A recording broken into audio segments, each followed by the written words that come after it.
Fatalo fat foi la fasausaunga Samoa i lenei tula o le aso. Ia, pei lava upo le viiga o le atua ona tatou amata i lenei ua uli matagofie. Ia o le mafuaga foi na o le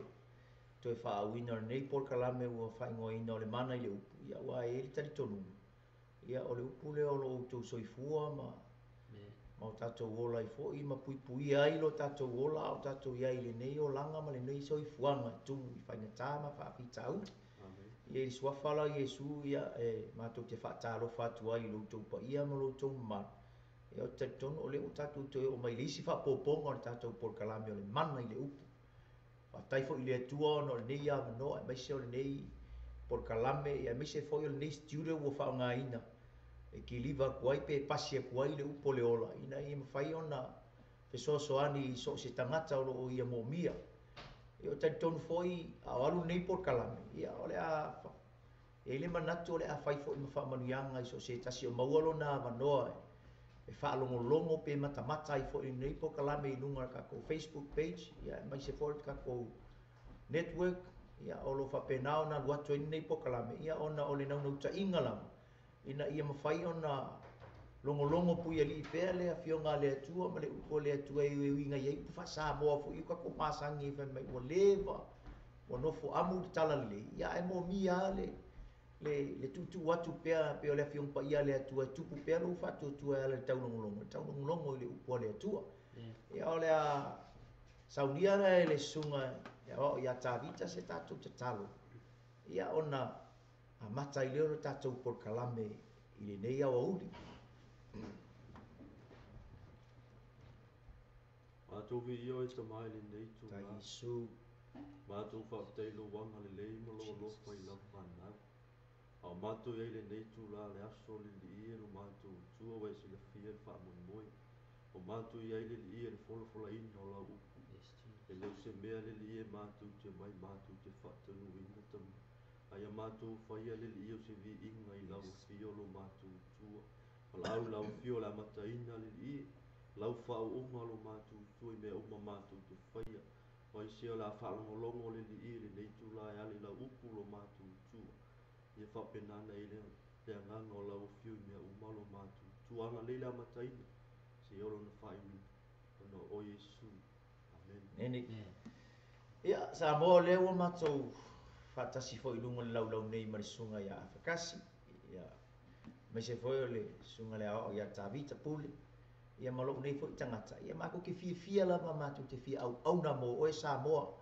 e ala ile fiong pa ia le atua e le mako ngi polo fesa o le puspa ia but we just instrument wa nga ngi mea fainga lueng fa ngai le atua so se tangaka foi le la ye lo ngau ka inga mo nga willingness e fia nga mo le atua fa mamale ala ya Yesu Keriso ia ka ngolo le ku ila nga upu e fa nga i me fa nga venga e pasi aku so angi sisi ka nga ko ma fakia pe o ile nei tu la o le uli pera le o mato o na ni me fa nga venga e le fu se ato toanga o ya te mato ai o mea o ku ele ku ko kongo mato ma fa o mato loto le mato te tufa tu te tonu na ia soani fo lo so fu fa le nga o a ko ke sisi la mai Samoa ia e kala boa ia le ausongi e le tangata matu e fa pena fo lo le tangata se tu lo fa fo nga Samoa ia e o fa nga ina ele atua ia o sacrifice fo i matu ia le loto o mo mia le atua ma fa kanga le atua ma fa kanga la nga upu nga lue mo i tonu le ala o ma fai ai nga fa au pe nga inga fa le nga matu inga ia mo se ama fo in fai io na tutu atu so soni atu ia te oi i lo soifua ao ia i le nei la lo langi tu mu fai tama fa fitau ia o te tonu foi o le nei aso alu sunga i o le lu mana i le sautina te lo foi o le ngai ma kwa pisi a ko le me halu tamai e va ai fa taunga ma me uma wata penanga foi o nai tina i o la to waso fa pitoa tai au ia o se mea maka mo fia nga me o ka ko foi la ia como pole aforngi por kalame ia ole a fea i fo ia naitina ia va foi singa upu fa malo si fa la e au au la to loto ia mala ka penga nga foi o la to ele ngata mo le aso ata e au lo la to sa fa to ia e mo le soifuanga ia so umo le ola Wa pe ona mali e le fa fonga matala ta ma sani ta tu a le se tina to no se ai na pi le mama pi le fa le se ki le ai nga pe a le se tina to mai foi misi a onga manisi manato tangata popoto le upo le tu o tina pe o le sui ba ia ele o le tu i to tono se ai nga ngo winga e maka o kia kula mo kinga ngo winga e ka kaua ngai singa kai foi le fo ngi po kala ia se pa ia fo ina tina e pa ko foi singa fa la ia o le se o kingianga ele fa pe o le ma ko kingianga foi le ma le ai e kua singa me foi le ku le fiong pa ia le kua e so soangi i lo loto nai wa ke lo o tina manui o kinga Samoa ia o kinga o ia fa manianga le tu ele ngaka foi le ia for our non speakers speaking English viewers and friends here. We pray that this program will be a blessing to you as you have the chance to watch and listen. Yeah, we pray that as we going on for the Word of God, whatever we share, we really pray in our spirit that may the Lord help you, may the Spirit of God helps you and convict you and bless you the Word of God. Yeah, mo vis fam lianga le tu mo lo wanga ni tai ao ya la upu ya fai kali se papi kau. Wa atono ni tai ao ia ole a watu ta upu le mana ole upu wa nei mata o nei pakalam ia lo fai ngoi no le mana le upu e ke le ale mau marusi anga i mea uma but we declare that the word of God has the power ele ngaka ole mana e fasa o loto i oe lo soifua mo le matou ola mai le olanga polonga ma le anga sala sa tatu iai ole mana e fai fa malo lo e fu oe e mfainga ye le mawai o le fa malo longa fa le nganga ele nga kaile o le mana le u e mfai funga mangu ye tino ade e ka kaunga mawo sa kupe wa e uska ile upu mai activate inu ngole mana o le upu le atua le ka ulongo longa e unga le ko le fu fa nga ko inga yo ma ku ka mai kanga ka fo le e so so ani atu lo so ifu yo tenton o le e mangu ye fo le tino wa pi fa le pa le ni pe fa pe mai nga le ku fa le nganga ke manu ai ma apply ile mana o le upo le atua but e mwhainga sa wai mamangui o le tino pe a whai e keu si kai i le upo le atua ma ka kou si kai i le upo le atua o ngai yoi le o le mana o le upo le o le atua ma mai wha mangianga i o tātou ri peila o le nei aso o ke mga fwoi lele e koe wha atepa ia tātou le amatanga o kai au le society na o mga koe wakusinga ngai mea lai kiki se kōru fwoi lele e koe ki kilo ili tu pao tama tātou tama e koe ki kilo i leanga o ka kou ka kou whai whenga inga ma le atua le amatanga e iei mea mga ngai anga ave le atua le amatana le amakanga ia akam le ulua i kama uma a ele i whaia ewa e iei mea penga e le atua mo akam e iei fo le wha moe ma le mafuanga ngā lainga whai e le atua mea ia mo akam. Ai arula i ke nese no mata upo e lua. I ngā ua umanga whai e le atua ia akam. E le ki a ia i loa akamu i le mea whai e. O le mea mua sa mo ke mga o e whamangingo ma koe fisosoangi ke mesele ku pao kama. O le mea mua ngā whai e le akua. Ka penga e le akua mo akam. Ngā ka penga e le akua le mea kao le economy. Amen. Ka penga ele akua me ka economy a kala ngoa le economy i le vai kaimi nge ka koi ai e kala ngoa le kama ainga amen kala ngoa me tausi ai le ola i le tino a si sila la e ke neselo nta upu e lua ile fai upu na e fitu se fai ka mo fai upu e fitu fa mo le tas na fai ale i ova le atua tangata i le efu le ele ma ua manava i ona ponga isu o le manava ola ona ve ai lea o tangata ma tangata ola. That's very sad. Vai upunga i fiku.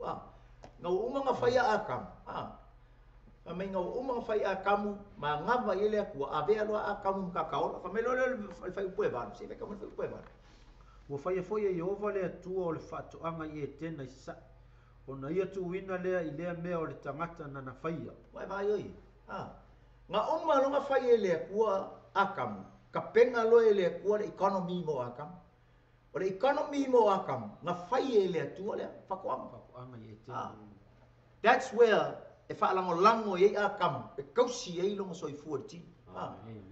Ka penga e lea kua, ia le economy mo akam. E le i wha penga umalonga whai nga kia ia i leo akam.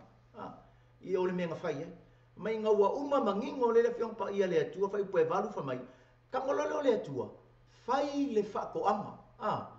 o le mea le ku fai ai na ngofo maku ia nga akamu e ia la mafu anga linga ku ia akamu nga se fai ka uma menga le foi UPU fuma le lima fa mole afakasiole ka upona o ave foi le tangata e ova le atua ma ua tu ia te ia il fatu anga i e tena e ngalue ai ma leo ai ba ai ia sam there is a reason e ia le mafu anga nga linga fai ele ku le mele mo akam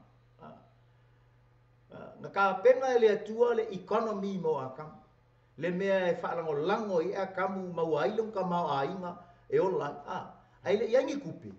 ia ma fai ele a kua le whakoa ai wa aila o nga ave akamu i mat whamai e lua pepo sunga ave ele a kua ka maa loa akamu e li ave e whakawhawhao i pe alwe moe ai o whamai nga ave nga lue work leo look after amen amen lo le leia ele a kua e ili kendi e whai e ewa God knows what he's going to do. Lo le leia le kua langa mele la fai. Umang fai akam, God already knows the next thing he's going to do. Lo leia le kua, umang fai eva. Akam fai eva. Longo inga, waka kaunga fai se economy. O le whakai ka inga le wa fai wa seke le kua mo akamu. Inga ia i loe akam. Ola mai eva. O le mea le anga ia kaunga fai a eva. Amen. Le anga o le kua. O le ulua, o tamau atam. O ia foi o le kamau ka ngaka o kamau umone nei lalo lang. He is the provider and the supporter of the economy of Adam. O ia nga sau ngia le kamau a inga. O ia fo inga ia lango inga le maua a kamu o le kamau a inga le kausi ai.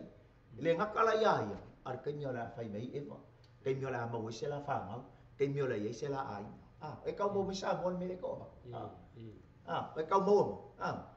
Le tāua le ngore ka kukisa ungi mo le sautina. Tama. Wa ai po e kulanga le. La kulanga kongu ale nga sign ai o ele ku. Amen. You are the provider and the supporter of the economy inside your family. Amen. Mo lo ko lua. Mo lo fanga. E ke saungia e nga ke ofu ngia ku ngo ka ko ia ia fkas. Ava pero fa nga luenga se kama. Mo ko pa kia o le. La e ke lo e fa kai le ku la ma o le a sau mea le skali yang ia ku ngu ma le langa le ka ku le kosi mai ai nungol kuspa ia amen o le sau ai nungol kuspa ia le ka kai mai nungol kuspa ia la ngol fa ka inga la fa ia le ku le amakama e fa inga ia o le fo a kamu i lo e a kamu me inga fa ia le ku uma ka penga le ku longa economy o le me fa lango i e mauai kau sielo so i fuori king e ai ai fai kau ngi kusinga mai nga kapenga ile ku o i vai kafe e o i mang kapenga o mai le ku that's the economy he is the provider and the supporter of the economy for Adam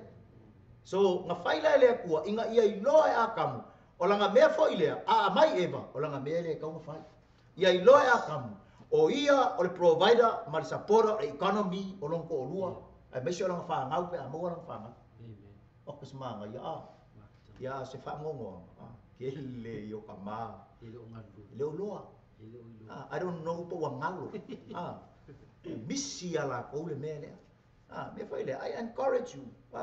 okay le pole pe le aso la ngonga ya but that's what the Bible says that's what I look at the Bible ola ki kilonga ile makanga mai me fa ile ku o le me mua le makango le ku o ya kam mai le ku akam I will teach you I am the provider and the supporter of your economy so nga nga fai ka lo le ku fai le ma fa ku na lue ye ma le ai lang ku ye le ku fa me nga ku e fai u suli ma me nga ku nga lue lo nga wing ia all life for akam yo ngai lo ka nga lue le nga le la mai e ka nga lue and look after le me wa va ku le ku the economy o ia foi nga ke look after ima wa ka ki kilo ngai fa ka ma pe yo se source le ang tango le ku fa the resource God is the source resource but that's a resource foi le sa fa ye le ku as a way of his economy e maua mai ai le fa lango ai e olai ma ai ele nakala e ale nga lue ma ka nga lue inga ai fa mai ka mo ai fa le e look after o le singa me ka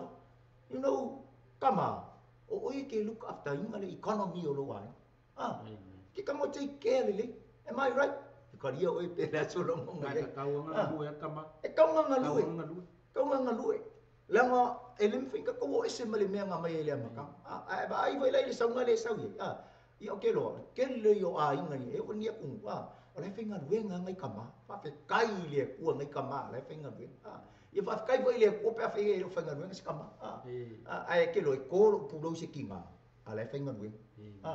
ko lo pu lo se kinga le o ngi vai kau ka ko ye ko fa ku pu lo mai ia chancha ye lua o kama ale le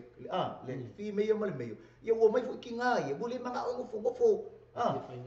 wo manga o o fi manga ka mo fi mai la ko e ngal lui e so so ang ni akam but all priority ale ko o me ave ya akam he is the man fa fe ngai ngamai and he was first created o ia fa ngamua fa ye le ko kosi ko ile ko le akale he manga o le ko akam ya e lo le ke me ba ko e ba ya o ya o me le ko mai fa ya ai le o le ba ko e mo ya ka for ki chao lo kala ris fi au ma ka va le ku o ka va le mo ka va le ku o ka va le mo ye ke ai fa le lua la ma ka va le pa solo ke ya ala ki ngai ngal fingi fa ngal wenga sao ku ka me ai fa ka mai fa le me ya ale ki nga fala lo kol finga is kai me ba ku nga ka vale ku mo so ka vale ya sa e sorry ya ka ma ala ka ka wa ma va ku li le me ali ka ku ka ma la ngo ka ko nga fai fe nga nga male ku le ma ka e ke lo me ngi ele abese we have to follow what the Bible teaches us e ka ko nga ko muri ka ye afa pe yesi se kama vele lo la ufa kamala lo so ifua ile kulanga le pe ngalo ya o nga sign o le ku o ke providing le economy o ke supporting le economy o ke look after le economy o lo wai e ka mai ko pokomi e ka afa ke o fa ngalo nga you pera ko look for some job pero e nga yo mai le sos pe nga yo o kama ese ma nga yo le mele la nga mangwia lo ko ke mingo o kirkilo me fa nga ole alo ko le lava ka ko anga ka ke fa ngalu ole ya e fiu fo ala sio ka ai ni fa mai e ka fi fa ngalu nga ka la ka ke la ngonga inga le o ngale e mo ile ke me ka nga kula e me fingi so so la nga fa ya yo so so but the major thing ole langa ngi lo wa ka ko nga like the Bible teaches ka ko wa kama e ka nga e ku ma lo se provide the economy ke vai la o a fa pe take responsible ka ko ka mai le mele o me kuspai ele makima ka ko ai why that's the power of the word of God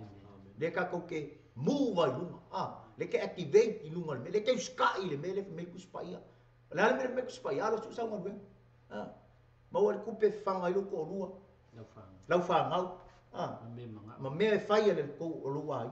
a yese me escape ma yese wa inga so swangi ma o vi ia le ku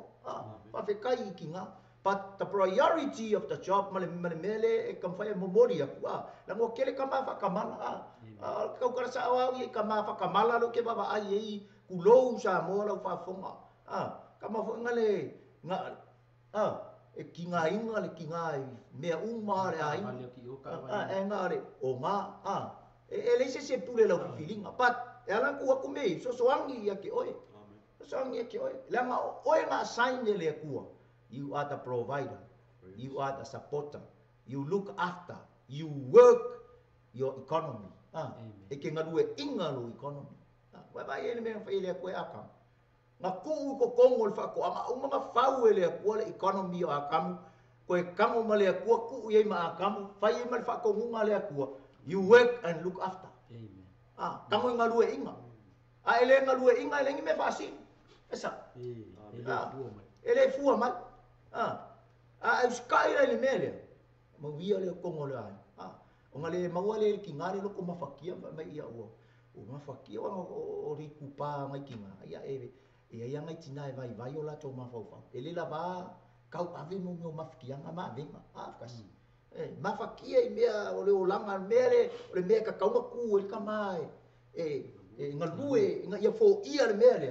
ia mawele a inga mo le ola fia ola fa mali inga ola soifua maloloinga le se mea ele fia ai ka maiki ele misa so o le ai o se ai ka tau foi la kinga pe a foi nga lua ka ma nga lua foi nga ia ka kan ia a foi o kusa ai le pikola au mai kinga pat onga ole makako maka upu amakam pe ole taken mua i site le ka ko le nga assign mangkua ai le faya eba au abel assignment le kua ya ko umanga nga assign le kua me akam ka fa how ka ngole kua fa kai kai mai fa le kua fa kai kai nga umanga nga faya lo ka ngaka ka ngole kua fai lo ma economy yo akam so or example ngai lo ko ngunga ngala fa le kua ka penga le kua mo akam ya ola ifo akam wo ngai lo me nga fa le kua lo ka ma ya lo nga creator lo nga source ka ngolo lo ngai le kai me mafukai malunga inga malunga ko ru ola nga mele ka mo fai he should be the first provider that's what I believe the women are not the first provider for our economy it's us that's what I positive 100% believe ka ko wo ru ai ongi kire ka ko ya me funga le o le u le ai mele that's not what it really means so ole be a father ahead of the house o se kama kai mafainga ia ka ia longa ai ngai me umana mga oile ku mangi longa e silale me you can be the provider and the supporter and the guider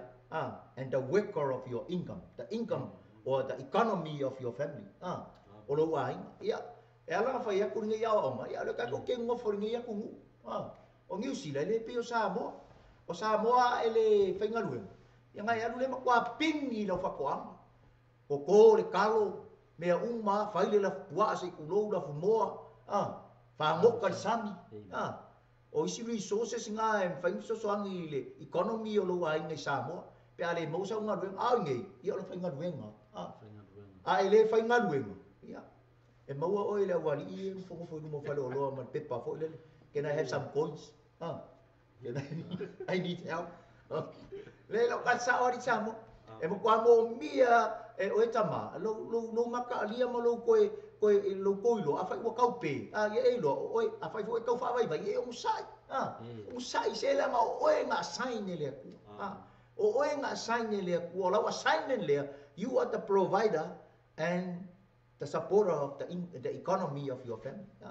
O ke au mai le kama ai nga to tono lo ai nga ke vai lai e ho la fia fa sola e o ru markinga o au sia nga pi penga lueng nga kama fa sola kinga e kamo ki ke vai fa sola mal fia sia kama vai had what kamo kwas ui what swipe what ka la mai o so you available balance is al kan dia voi le swipe ko fa mai yo available balance is ke vai ku pe ule fia aka e kinga po sui vai sui pulo pe ka le fia ya o lo ke nga ngso me la le fa ko samo e ka kauanga e mo kingoa me se tama o oe ke kapenga inga kulanga le economy o lo wai o le me mua nga o baba ai au i le ro tama e o langa me alo ka o fo ile mo siong fa so fa ku e pa o le me no lu ai le ku ke minga o fai akam ele fa penga na kia i ngoa ele ku pa ma no a kamu fa ko before he was created God did not leave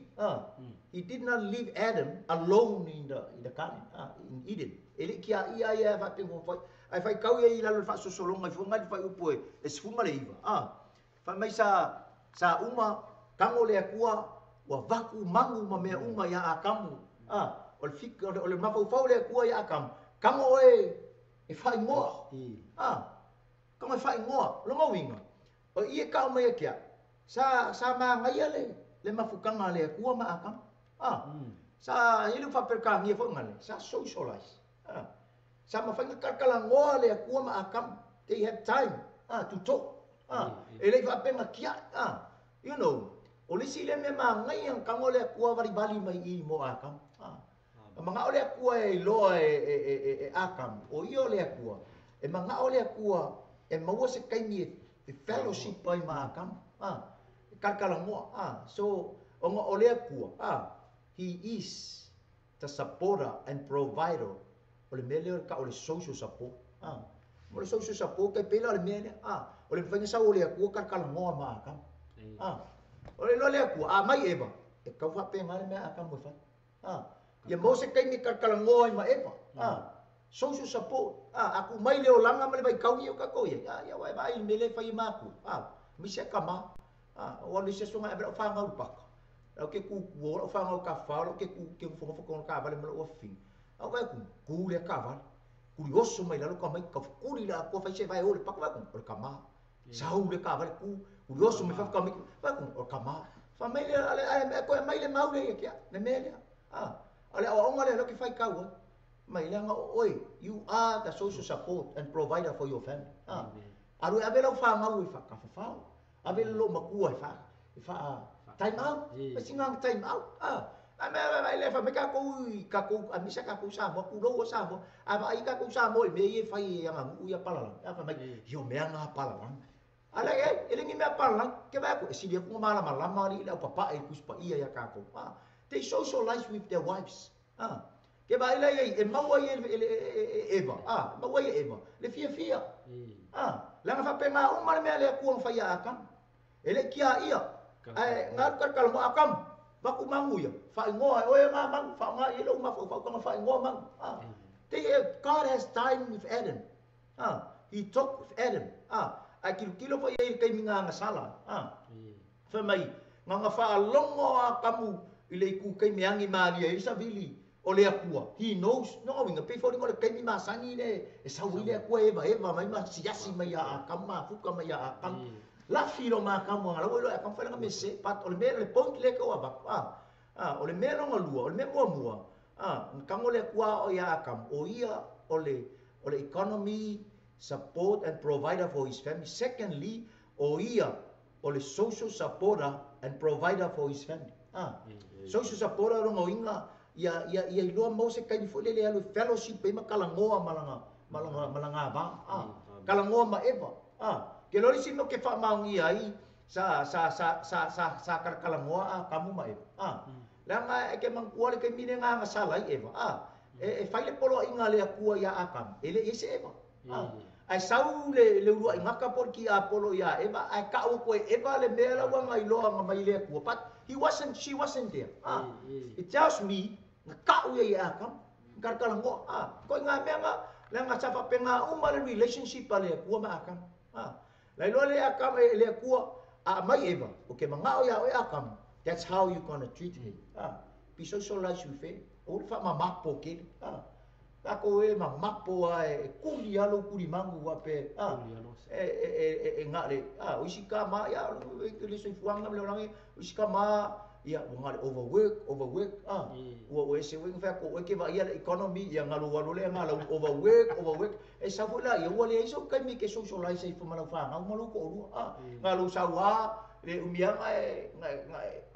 te kire umiang ai ngofo misinga ai voi singa ki e va fiole finge kala ngo ko ala wa moi fo finge fa wa ikot fing wa ela ma for fing sole ke alu fi finga lu ngai kala ngo ya i ma o ai sa kiri fi kala ngo ma ya e o so ma so salon ngol fing because you are not socialized ele fa ele se me far king ngol me ale ole me fa le ngam ole o ma kuspa ia mo missing kai mi vale le pole alu le la vai ngal wenga para lu vai halu ave la fa ngal paka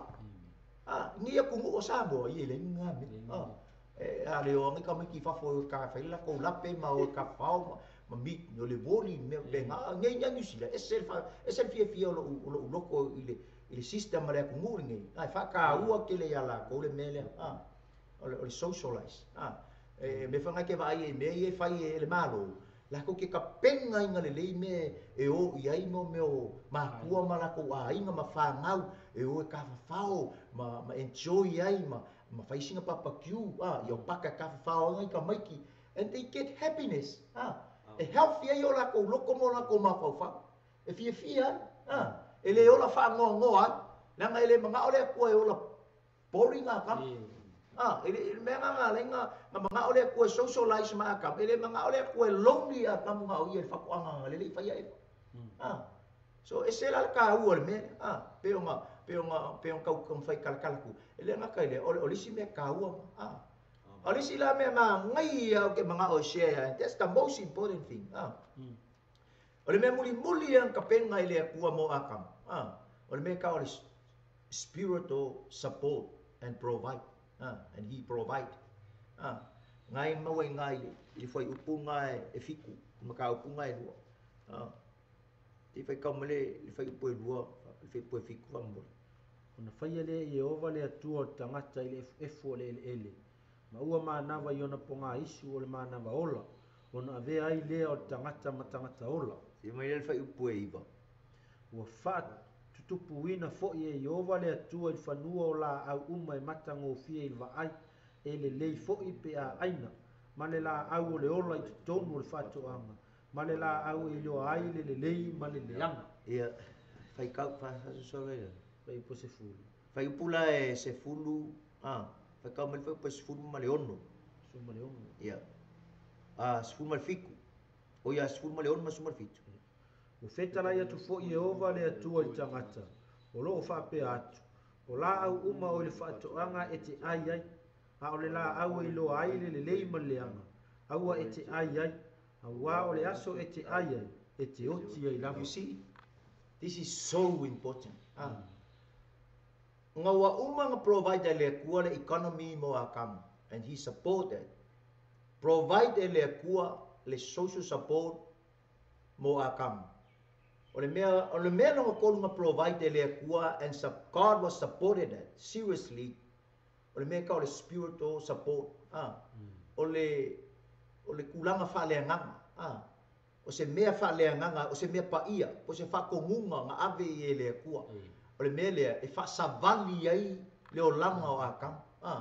Le o langa whaleanganga o akam. Ka mai le kua i akam, la au umanga o i whakoanga. Aia. La au whai o la koufua. La au wafu mea umo whakokupu e le kua. E o i mangu whelelei ma mangu e aina. Whakanga e le kua. Ai kasi ala mea whai le kua i akam, nga ke maa malapa ngai manino ma tu sekenis. Mai. O le la au e loa ile le leima leanga. Aua nge i e ai. God gave Adam a spiritual commandment. O se whakongunga ma se upu whaleanganga le kua ngā whai. Ngā whai i le kua ia akam. So ngā pasi e le kua le mea lea ia akam. Aua nge e ai. Ngā provide e le kua. Le whakongunga o le mea whaleanganga. Aua nge e ai ai. Whasa. Pauanga la au nge e kango ia. Lango le aso e ke kango i ke oki ai. Ai inga wa umanga ai a kamu le la no oki. Ele yoki. Me ngalo fa ke o le me le kalango ia ka le kua ia kamu le me pa ia o le me fa le nganga. Le me fa le nganga e kausi ia kamu. Awa lava ngai fa kamala le me le wa aba ko le kua. God, he is the provider of the spiritual truth. Ia akam. O ia fo ngai ko supportinga.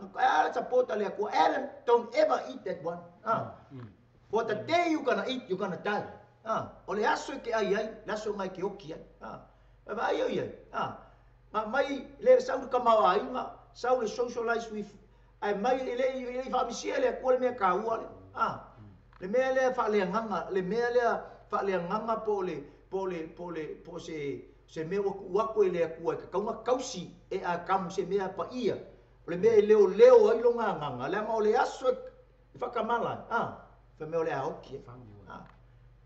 Ka longola e vai nga umai a ka mele yoki. Ai nga me ka umai. Bo oki fa le ma. Wa ru ese ile ku. Ke lori si me ma ngai e kongu i li fa ko anga le la sunga fa kasim. O le atmosphere o fa ko anga le ia. O le ile presence o le ku. Le ile mamalu o le ku. Le ile pa ia o le ku. Le ile umma marka ma a inga le economy o le socialize o le ku. Le ko kongu i le ma ngai le ile oli le ile ma le pa ia ye me ma le me fa le nganga le ku ko kongu i le sisio manga longa is a very 100% healthy atmosphere le me sa i akam. But it's a sad news. O se kala fa ngo ngai ke lo ku spai. Kala fa ngo. Kusa the first time i lo kan kongu nga pasi a kamu ya nga pasi Langa ole onga le nga fai le akua. Pe nga fai aku. Ole asai le akua me ye fai akam. Ole akua foi le nga ngofo le akua ma fa aka ma me ole mo le akua. Ola nga urua ka ngaka le fai. He is the key. Ilonga aima. Ilonga ko urua malanga fanga malonga ai o ye foi. Le ngofo le akua ma vali aku me ia. O me uma ye manga ole akua kangol ka malo akam e pasi ko kongo longa ai ngai long ko urua ma wala fanga pasi ya. But Samoa, Adam was obeyed in the first point. Ile ro kai mo.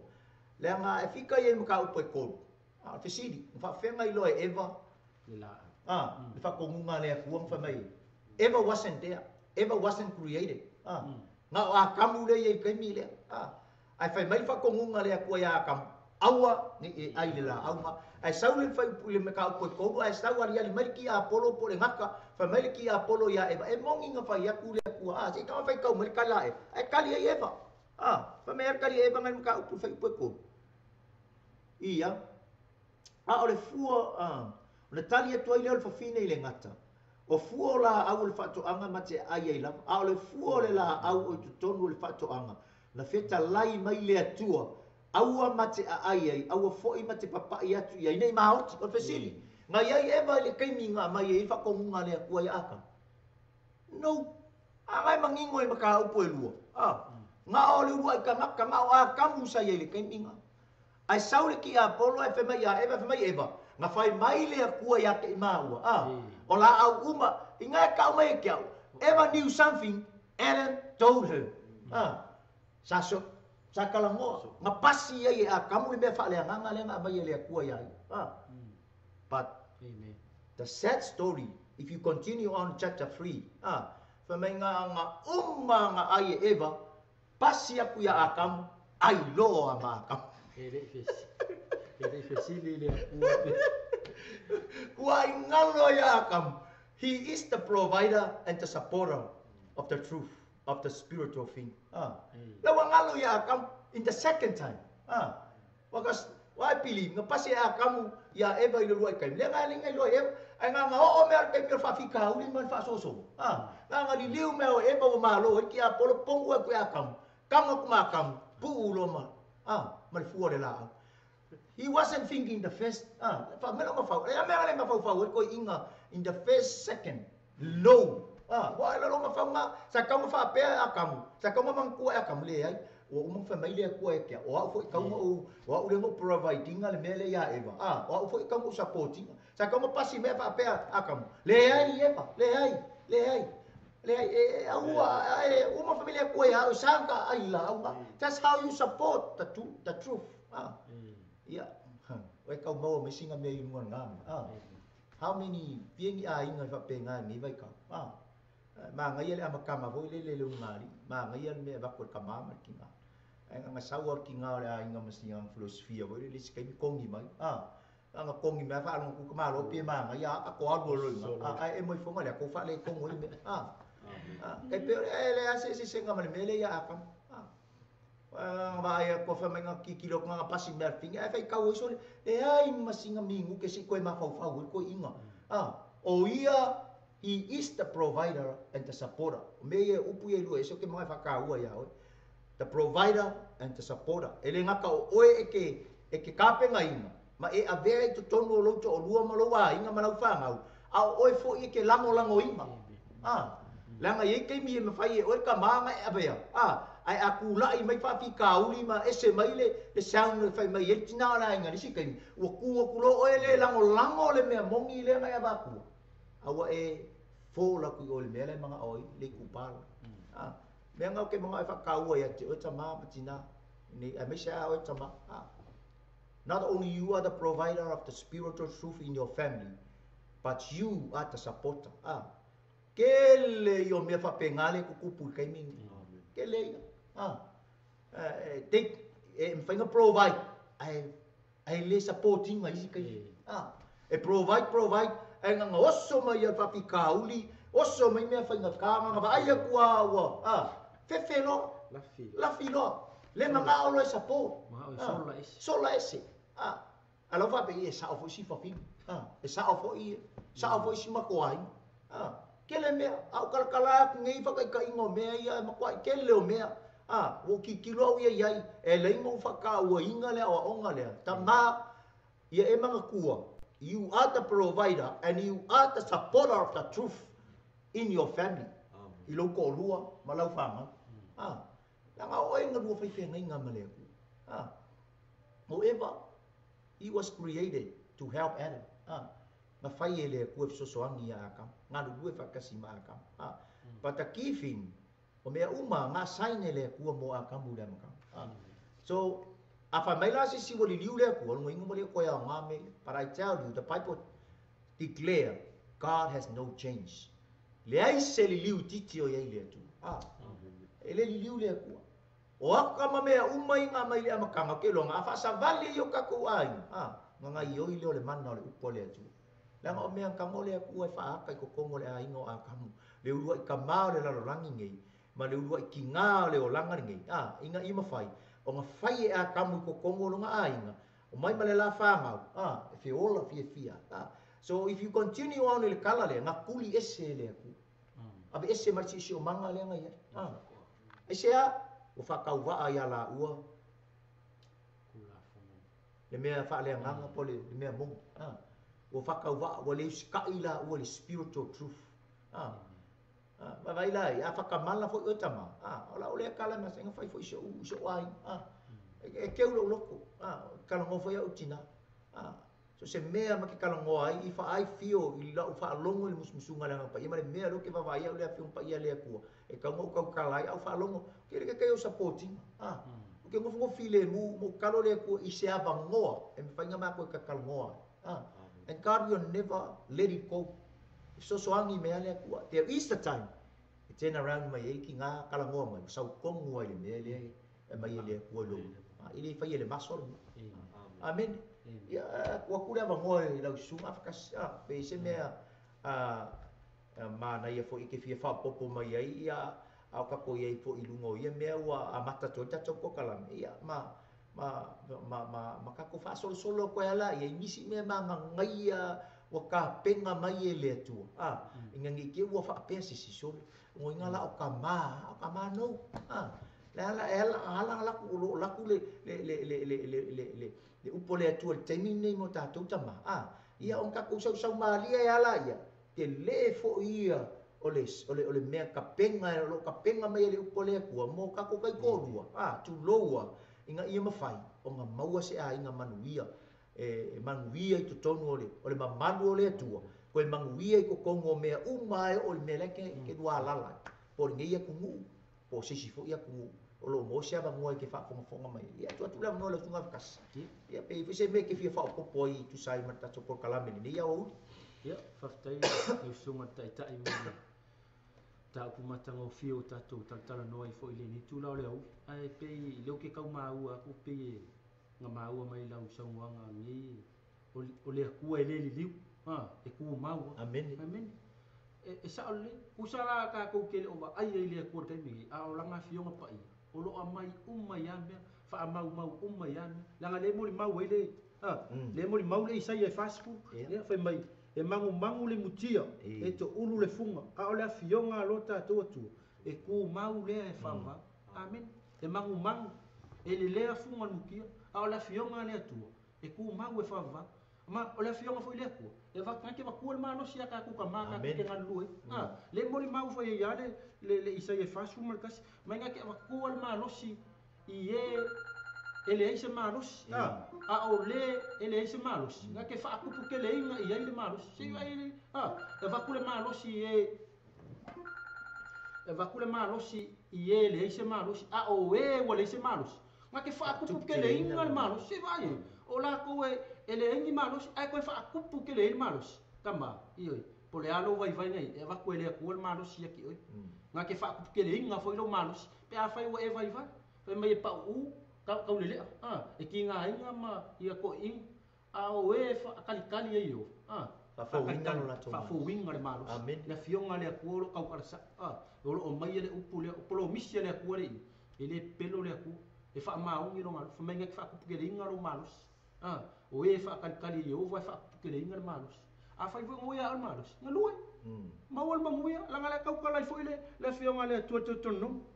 pe mai o la ku e kausi le upole ku fa along mai a fai fo e kuama fa along o si fongo yo valo tu e anga e fai polo inga o ke fai yatu o ile aso nei ona fa sili inga o le e yo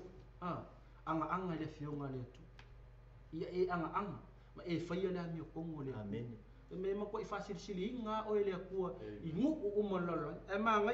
o le mele mai le toto no mele e lu sumal va tu fai u po sumal fa along la ko ma nga yo ma ngi fa mai e tatala mai e Jehova lana tuunga o loa le leima oi o le langi lea si o ka ko fa ka tala e Jehova le tuunga o loa ma oi o le langi lea ngai fa o feme e fo ina mai ati oi le nu iona po ta mai e manguia me o mai ke fai kama ai me se ka ko sa e le fa penga kama kinga mai manguia oi pe a fai ke fai le mi tonu le upo le me manguia la wan e manguia la usau e manguia lau ele e manguia lau whangau e manguia me palo ia whala o mea o mai ke whai e manguia o ngalea whai alea mi tonu le atu me ngeke wakua le malo si a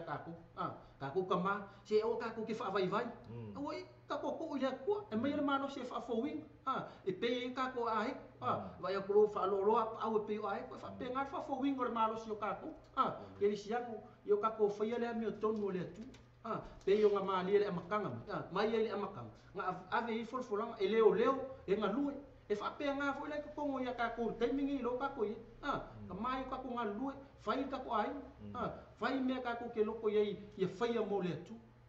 e pe so fa so ko nga na fio nga le tu la so nga taita e manguia me o me ke fai pe e fai fai le no to le tu sta ile me fai ma ko ma nga ye fai pure fe mai e tatala mai e ovala na tu nga o lo le leima o le langi le ka ko ke le lo ku le lang ka ke le ro pe po aku nga o lo lai aya e fai le ni ko ile o la lo ngi ka ko ka o lo fa ka ni langi ma le o la fa va mo ka ko o nga ko aka ko lo ila ile e ku nga o lo le le ku o lo fai me pe fola mo ka ko la amen e pe o sa fa so ku nga ngai ke le fa so ke manguia pe fa pe ke uska i mai fai le mi tonu le e pe ko inga le aka e lo anga uska ia ka mu le me nga pasi e le ku o ke lo anga e se sikulanga ia ka ko le kinga se manguele ya fu ko mo au e se me la foi foca como au ka ko ngi kaloma se mo se o langa ole ai pe ia me sai le maka ia la ko lo sunga tavita ia e vai sa fa poco por ese me que fie fa poco tu sai ma tato por kala me eu ya pe ia mo la no ko to le tu la tato ia ia tato ta por tato tu fo il man le por le tu ya ni ta le tu la tato tata no fo ia la fo I fo langa ma por kala me na tu ele tu ele e luai tangata na fai ele tu po atam ya la fo ile fa tu se fo I tu pa tama al bela te se mai le tu la o se mo ka ki o fo anga le e mo e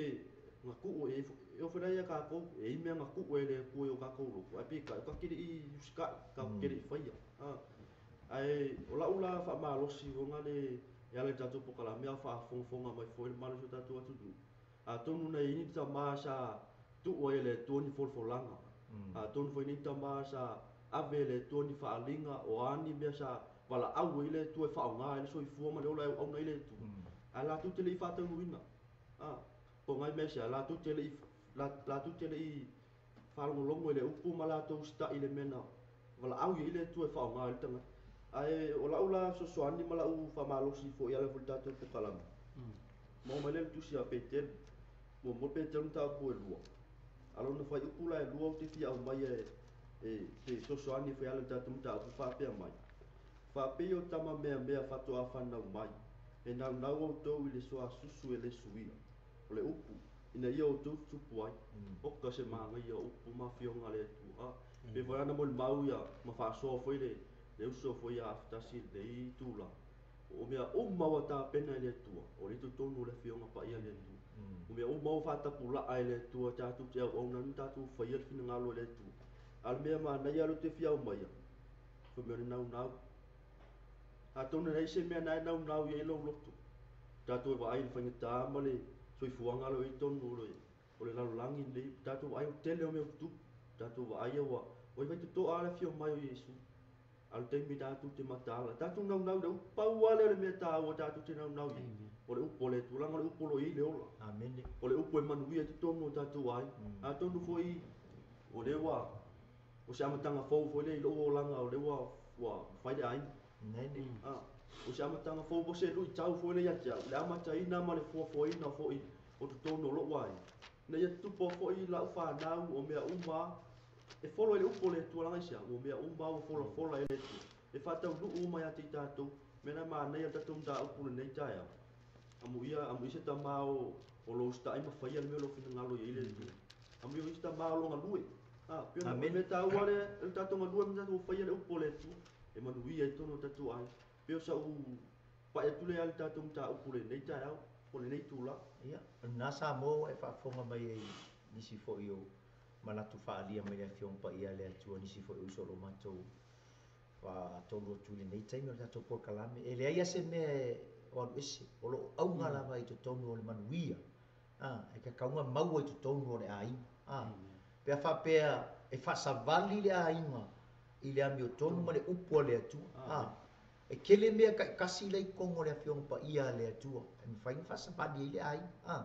pe fe nga ba ku le amatanga i le tala le ya kamu ma eva o le ulua i ainga na fai le atu and they made a big mistake ia wa ila le fa perka ngia foi le wa kau ave me ka ko le consequence le mele kuso o ka ko la bebe mama ya Samoa ile me wa ui me ka ko le consequence le e fio mai la Yesu wa umang ka ko kalia Yesu fa ma ngalo le o ka ko Yesu ma ko so fa kasi ka ko mafkanga male tua ma mau ka ko le fio ngale tua ai le mfa nga be se ai le mele mfa ya ka mai o le ai e ka wa mai ngalue ke afu do mo au se tulo le kale pe le consequence nga le mele sa fa ye ko ingo akam ai fa pe kai ya Yesu amen so kusa pe ka ku ke ui la le consequence le but when we have Jesus ya mai ani o langa mangi soi fuanga ko ke soi fua ya e ke mafu kaku le mea ngai ai akama e ba le ya maka ile mamalu le mea lo fio ile atua le no fuari e ke vai la kako ia ile ma ngai ole amakanga me le ainga e o mai i le poko Solomonga ai fa mai le kala le poko Solomonga i faka okolo maka upo sumal fa mai e ta itasi fa fine popoto ona i lo na tia elo na fa asi ko fai kau me fa kasine mau ma ngai ai me fa koi la ngol amakanga mai ngol me ka ku ka ma nga saine le ku sa wai bai e o mai ka makang filifili mai le ku le ka wa makama au mai lunga le ku le maka u kio le me ka nga o ye nga ai kula i mai kinga ai kula i mai kinga la ngalang fai eva e so soangi akam kula i mai kinga e makwa so soangi ko kongo le ai lo le ai nga la le lu fa vai le ku mai lo fa ka o konga sumal fa mo si ko fa ka me fa ka fa mo e tai tasi uma fa fine po poto mati ati na elo na fale o le fa fine valea na telepeti ai i ona lima wa vai it's very understandable le fa ngo fie nga malama o le melo ki fa ka u konga fa mai e ka kasi fa fine popoko fine popoko o eva was full na se na fa valea eva fa mai le fiong pa ia le atua ma fa se inga le fa fine nga ole nia le fa fine ai le menga e leng fa mai le nga le tus pa ia e fa ke le me kwa mo mia le ia le poto to tonu ortina fa mai o fa fine popoko e loa ki a e nga fale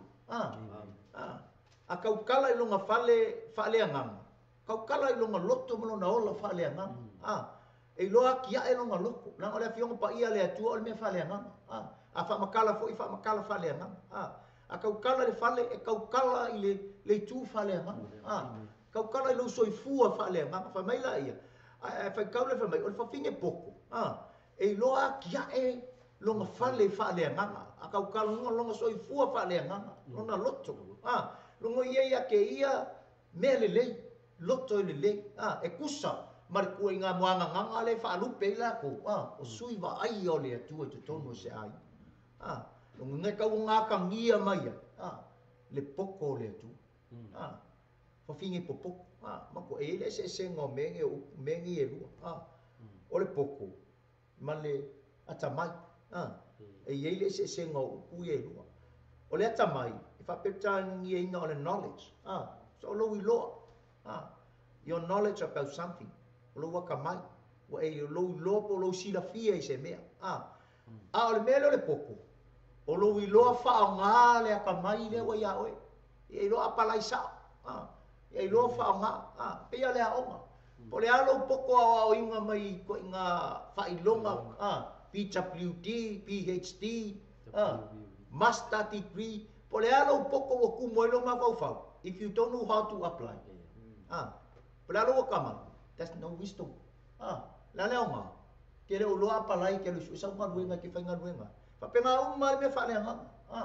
po le ale kumu le mafau o le tangata soifua po le tina tulou po le tamafo i longa sila fia o mea fa'aleagaga ma mea kaulea kua ma mea lelei ai e lei loa fa'aogasa e ke lē poko mea gai femai ai e kasi fafinge popoko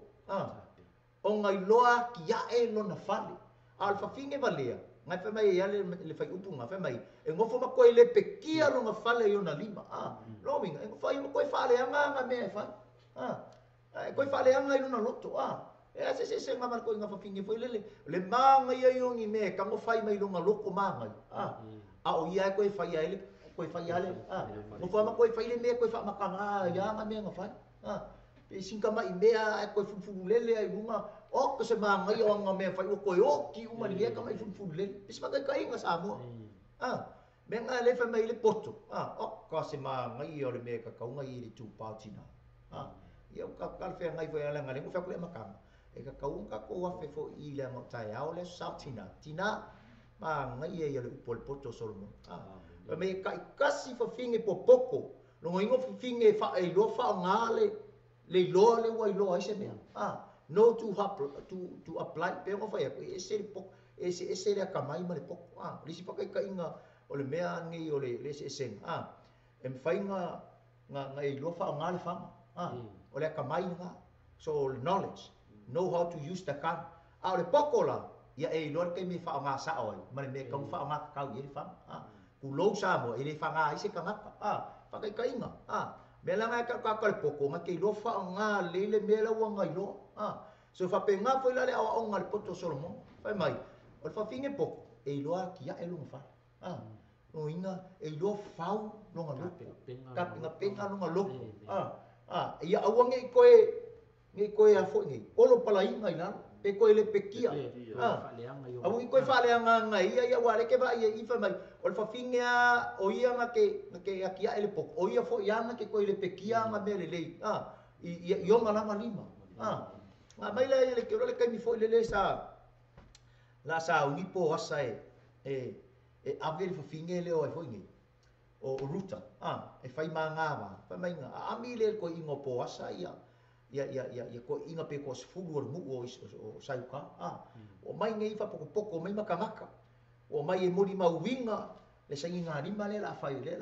engage me la haru ko inga ma ave ia ruta no fa ke la ke ninga fa mai nga wa ka kala mai ko inga le me ka upo e fa le ruta lon fai pesu tasinga i kala kamaka ka se ma ngai o kala fai kamaka fa mai le kala kamaka fai ia poasa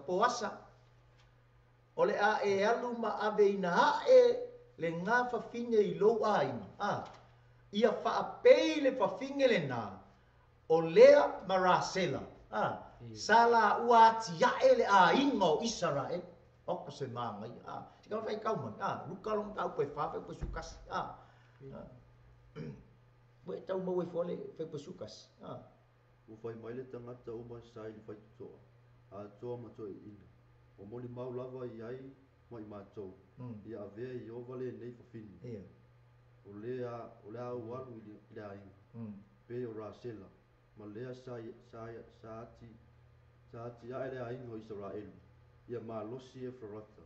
ma ia vi ia OLE Bethlehem ia vai kai mile le la saungi ko inga puasa ave ia ruta ai pe fai e ku se profesia ko inga ia nga aku o le mu e aku mo di mawinga le la alu ko inga puasa ma ave la manga me pa mai no ka ko inga puasa ia ave ina el fa finga ia ave el fa finga ngei la e alu ma ave o ruta ia ave i over e fa pe o lea marasela o rasela malea o avar ko inga o foni o Israel o Jacob o mangkuala o rasela le fa kupunga mai ai ai foni le kamo Josefa ma kamo Benjamin o avar ko inga o plongo wing e kau ngale o langa o fafinge ngi ko olua ile keninga mafuka i mai Jacob ile va ma le ngu o Israel ai fai kau i fa mai ko inga pe ora sela malea salati ya ele inga o Israel ka se ma ngai o le fa makala aka ke ro inga o fai kau ko le me ma ngu ia ya ka lo le anga fa mai ia vi ia wa so se fa finge lo ha ki ya le inga lo nga inga ma le inga o le atua maka ngaka fa mai vi ia fa mai vole kala ako inga ma ia vi ia ruta la wa vai Bethlehem ia vi ia ma ia pe ia fai e ova e pe ora sela malea ngalai loa ki ia ele inga o Israel la se aka fa le nganga ngai ngatina e fai o e maka ya ki ia e kongo nga ruenga le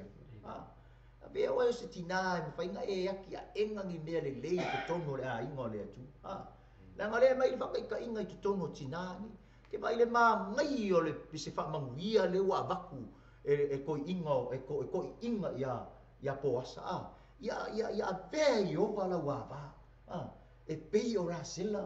ma lea no winga inga wo su ko so le ile ma i fo ia fa sa ma ia ala sela ma lea ma ngu pero fangi ele anga fer fangi ko ba ko rua le lilo ya ko ai fer fangi they build together le ko kongo le inga o Israel ka solo e ko inga ya ko por ngu ma i longa inga ile me ma le ya aku la imela se me fa pe nga ya ka ko sa mo ke mini ele se file mu ele se file e o yusu e o yusu fa na me nga va ka se ko se ai ngai ai ole mele ko ba ku sa mo ole ma ngai mo fa finge ya ki ai poko e ele poto ngo fa mai lola i ole salamo se la dua suma el baru fa poto fa mai por ka ngakala fa ka ngol kama apa pela ole ainga le tama le maka u le tua ngo fa mai lola fa upo e kono le salamo se la dua suma el baru se fa ka me fa mo le fa poto salamo se la dua suma el baru e avea lau va te o le vine fua tele mai tono lo fale o lau fa nau e pe o tamai o live vanga vangai lau la ai si fa ka me le makamo o ka upu am ia ila to umo e ma ta o ya Yehova o e sa vali o na ala au wa e te ai i mea e nganu e ai o lima e ia te oe le manuia e ia te oe fo i le lei e avea lau va pei o le vine fua tele mai i te tono lo fale o lau whanau e pei o tamai o live e vanga vangai lau la ai man wow kau kia mea so te manguia ke no fai mua ma fai fai luan ma kau punga ka ko kama ka ko amu ia si kama e maka e maka uma savali yalo yova ka ko nga fa mai no fai fai ko e fua mai la nga vai pe o le vinge ko kongo lo nga fa wa ba yo ye le mo ka ki o le me ale sa ili e le wingo le me ngai mai fua mai la nga ba e fua mai pe o le la au lo nga winga e ali mai me le lei e ma fai e nga ki ya ele a inga e ma fua la sia le mele ma fua sia e la mo fa ku muinga le fa finge ma tina le poto le ngai ma ka u mar ka malo la fai mo ma fai po lu fa kwa wi sa mo ka ko ma kama o e nga o au nga mai o la ko uma e ma ka masava vali ala Iova fa mai e ke ai me ngalue ai o lima ele sa fori si ai lo wa e ke le ngalue sa fori ska ka sele mai o mea umai ke manguia ia te oele lele e fa mai fa po ko e fua mai la wa fa mai fa po e fa e pe la fa ngau o ko mai la au yo olive ye no e banga ia la ai akala ngoi la au le olive me e ku i me isu au kau kala le fa unga e yai me le fa unga i lunga la ai mo lo ai kau kala i la fa ngau e ngofo le fa unga ai sia maka mai ia ki o ka mai weird fang weird thing weird fang ma fua mai ni maka o ka ma la le kau kala foi paulo i le fenga fo il tu se conito e ma fai ele tane ola fa pa ia o nga fa pa ia inga mai le ava la ele fa pa ia fa penga fo i le ava anga le tan pata kifingi ile maka upunga se la lusu mal o ka se ma ngai o fai upunga fa mai a makau ile atua sa vali o ngala fa mai manguia e ke ai me ngalue ai o lima e ke maua le lei ma le manguia fa upo e kolu fa mai ole ai va ai se kulanga ese i la wa va tu tonu lo fa fua fa le nganga la ngala ai o la ai ko ama ile la pukamala e boe mai ba makau kama ele la ku le kamai sia sola e moe me ya fa fini na moe me kai ku lo wa samo mai foi va ku ngai me lai ki ngai so pe a fa pe se ai ngale fa sa vali le upo le tu e maka o kia le me ai ve ko ki sa uni uni ku to waso fa mangaku le so tai se o ko ke le o fa ru penga ia ve ko fa me kau makalo ku kau ke no me kau kau le ku ile kau kas ko kau ela kau ka o nga wa iai le atua ia o ko la ngole ami o ku le me kau kama pa me le tu si e fa o man ka ko maka o ni tai il mo mo ti mo te lo ta o po lu se su ele i o ku si ke lu ka mo fa kau mai ngai me manga ngai ala ngai fa o mai le ka ko por kala ia ka penga ku fo ile mo le to wa sa fa to le so tai le wa fa longo ile ma ngai o le me le wa mai le poko solomon ele ngaka el poko solomon awa mai foi el fai salamo le nei o uli male nei so le ma ngai o se a inga e fa sa vali uma i upo le atu maka mai le kama e feki ma influencer ile tina le ngaka ile o le fa nau e tu mau ile manguia e tu mau ai male fa unga male mamando le akua i ko kongulo la ko fale o lungo le la ko la ai ele ongi se me ai le nga ko me ai o tino me ai fale nga a fa so e le run out me ai fale nga ma fa mai lola io le kala kama lo paulo ya timoteo si fai ka mingalan fai upunga e lua ile fai po valu fa mole mo timoteo ta po lu fai po valu le nei o lo ngana o ia talo tane i mea umalava lo se si i lunga o lima le angasal ma ia le ita ma ia le masal salu amen ia fa apea fo i fa fini aso solo la ia fa apea fo i fa fini ia la tau teu ia i la tau i ofu e ono mea ma ia le teu anoa ia fa amatua fa fini aua nei te teu ma le lauru fili po o auro po o penina po o ofu tau tele a o ngaluenga le lei o le mea lea e te tau i fa fine ua ta ua e a mi o tu i a mi o tu a kamalenga ai la o ko le ma ngai o le mea le fai upunga o ke fa mga piki mai mea ngai kon fai upunga a o ngaluenga le lei ngai fa mai le o nga akamalo pol fa mai ia teu no mea ia o e saungi foi i lo ko waso kaya ngai ke abi sa ili so la that is good keu ngo mea fa mai kala kamalo i fa finge fa nga vai kau ia au so nga papam au ke wa ngo pe aka ko fa makala ma te wa no ku sa wa papam fo le ke uma but there is something so important ko ngo fai upunga ai mai ia fa ma tu fa finge o le upunga le fa ma ko finge le fa ma tala inga le fa petania fa pe be like a model ka se manga ia fa mai kala kamalo ke ngo mea o fuli so nga fa papa ngua ke leo ke le mea stealing a kawa you like be a model you gonna be a model in your family o mo le model o ka ngaka ke ke mai ngi fa ka inga mangianga le lei e follow ko ingi ka ngaka foi le maro Samoa le maro New Zealand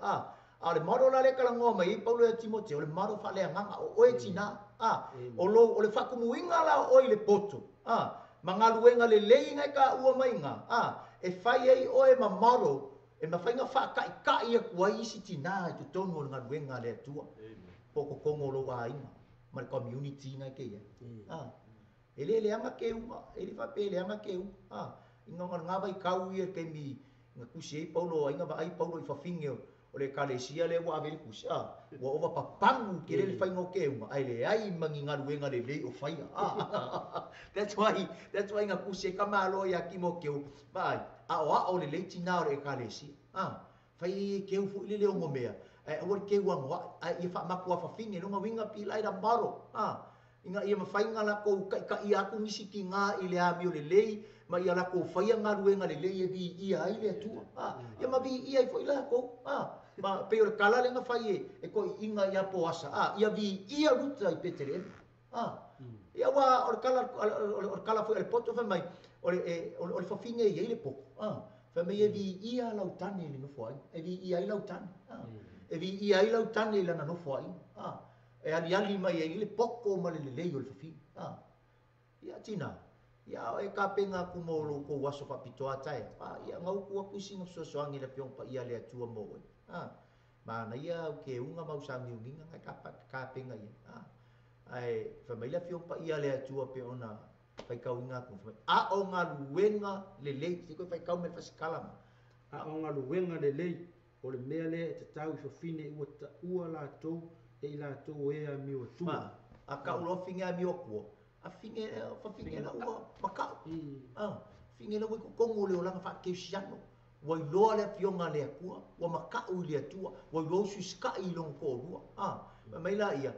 o nga luenga le lei o mea nga e te tau li fa finge ua mi o tu lo e fa finge la ola fa pa ia inga no nga winga ele fa pela ole ale ke uma le fa iso o fuma nga yo le sakinga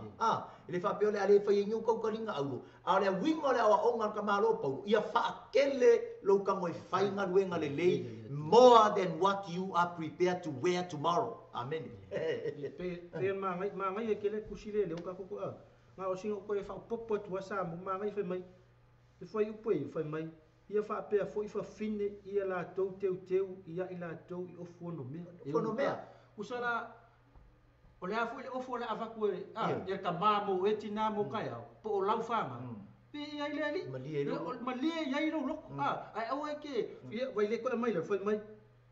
ma ia le teu anwa ia fa au ke manga o fu ka ke le foi mai foi au foi ne te teu ma le la urufi Wa ai foi lá ia uru fili. Ila ki ke mai foi lá. Le foi vale mai le pule. Ai an ma ngai le foi posi flu mai. O ngalu wenga le. So le kala mo ngalu wenga le kalu ngalu wenga le tu. O lo maka ui. Wa ma ngai ke ia. Tai sa wala ko fa pok. What I look at ile o ngale ka malo pa. Ile fa pe o ka mau ka malo a making awangi fayen ko ke awangi valia ko awangi filia ko lau but ole mea ki kiro ka malo po o nga pe o kele ki nga le ka le sia le va kau I fafo ai le mangi mea le fa le nga wali ai mai ai over kingo ale mea le ba ko le fa pela ba ko fa ku winga o ki nga luenga le mea ngai ke ia lau e ka le sia o community nga o lau nga luenga nga ke ma ko vi ia ile ku ai ia la mele ku ile ma ko fa ka o ngeu of ka le fe mai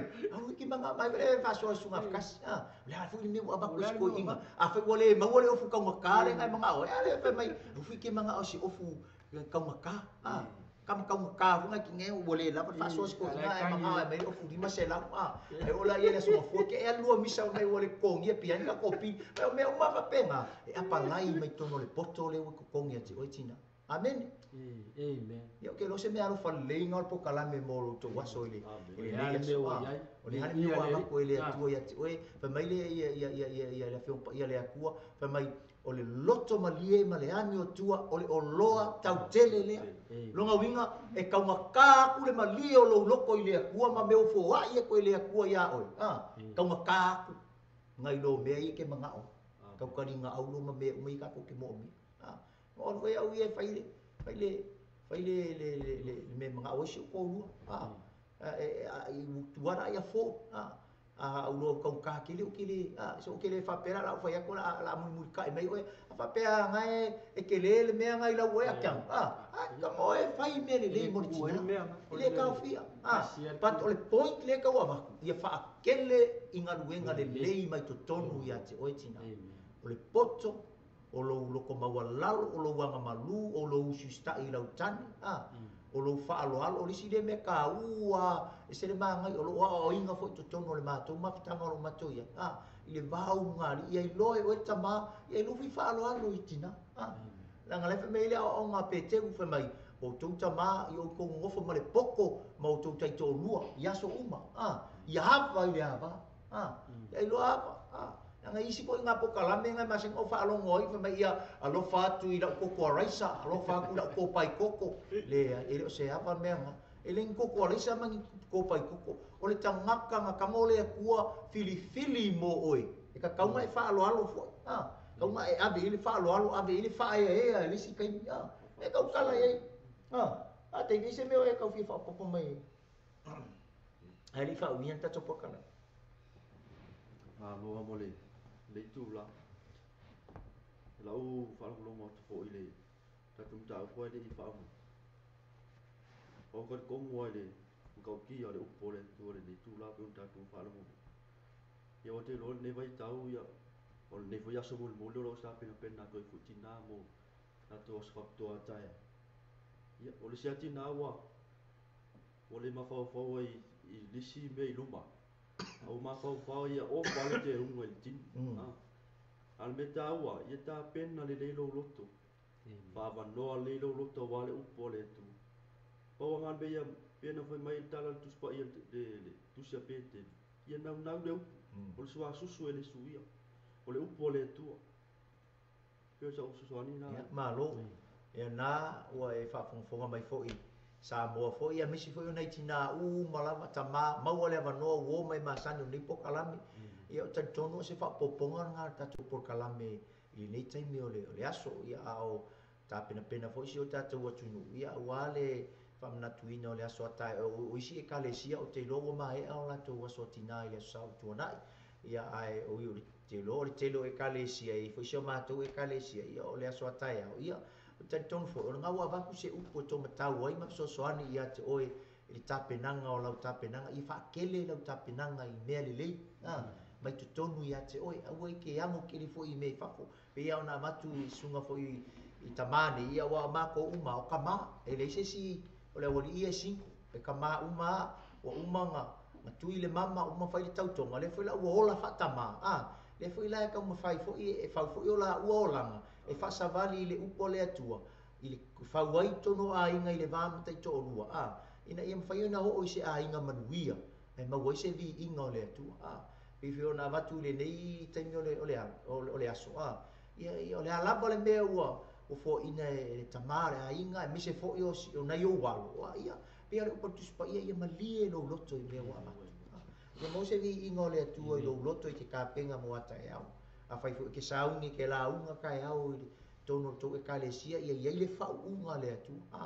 wa e fa ngolongo i fa me ku mau le fa unga i lungo le lau le tamama tau la ye martina o lo ye le poto lo fua ai o la na fa nau o lo vanga vangai lungo la na la ai tu mau le manu ia fa unga le atu i fa penga fa ku mau winga fa unga le atu i le taimi to te tu la i fo to te fola mai le fionga le atu e fa fanga i fo i le ngata i tama ia so se tangata i to tono community ma e kale o tatu ngalu ai ia o lo fa anga fo i e momoli fa pitoa to i nei taimi o le por kalame le fa i ngata to por kalame ia e ma to te alofa o fo atu fo i mo tina malava o mauale ava noa e fa longo pe mata i nei por kalame tina Samoa ia o nisi fo tina e le ni Samoa ai o lo mo se ava no e makamaka ni po kalame ia e fa manu yatu lo to waso atai au ia lo fa ngia ele atua ia fo wa i pe le poto ma le tamai ia te oto ia wale atina e ina ma le fautua ina fo tama i to tono le mata fai o tono tato wa inga ia e whapitoa fo i se whamanuia i le nei tūla ia i tina whaaleanganga polo mātou tina ia rosa mi se sio whale moe ia mi se fo i tina matua ia silia ia o tina matua ia litia ia o tina matua ia fofoa ia ele ngata i leo tina lava o le vi o Seaman Rasco fu Gospel Church i Stora Road man Rasco ia manuia lo tu ta pena atua tai ao ia o tau por kalame ia fatu mawina le fa unga le atua ia te o tau ai meise le upo le atua ia o tau loto ia e tau te fa malu si awo i fo tono nga ruenga le atua ia fai o tau ma fa manuianga i to tono nga ruenga le atua ai meise o community ia ma to tono nga ruenga o lo tau fai nga ruenga ai ia fa manuia fo i le atua i le tina o le nei fale ia po le nei student ma le nei pisingisi ia meise fo i tama o lo malanga i Samoa ia anga le leile atua ia fa feiloa i fo i le atua ni mana ongo le nei nga ruenga po le nei pisingisi ia wa o ia lava e iova i rai o ia o le source o ia o le provider o le economy o mea uma lava o lo mo mia le soifuanga ni tato te iai ia o le nei itula ia o te tonu a fai o lo e fonga mai si sila mai ia fai fo e mo mia se tatalo ia o le au saunia se tatalo mo tato uma le nei taimo le aso ia ma fa uma le tato por kalame le nei itula o le aso ia bo ini mai o fonga fa fitai le atua ma tau whawhetai i lau upu le nei tū la tama, whawhetai le alu o lau upu ma le mana o lau nganga pa ia, whawhetai tele lau wao o ina i mātou lau a fionga tama, mātou te talo, a o iai se te nganga,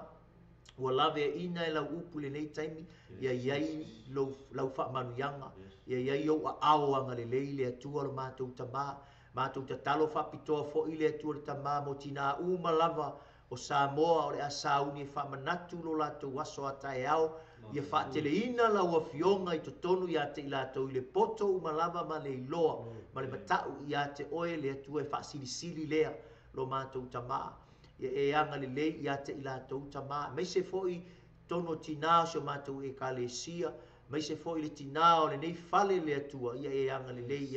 ia te ia mai se le mafutanga ma le tamaa o le a ingo to e sea mai se fo ile nei pisi nisi le tua ia e whamanuia i lo la wha moe moe mani mana onga iova i rai oe i mea uma lo mo mia lo mātou tama ia fo i atu le vi inga i ate oe lo mātou atua ono Yesu le le amene ma amene ia whaptai tele Samoa ia whamanuia le atua i lau whaafongafonga manau silisila ia manuia tele le asao tina o le aso atai au soifua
Whoa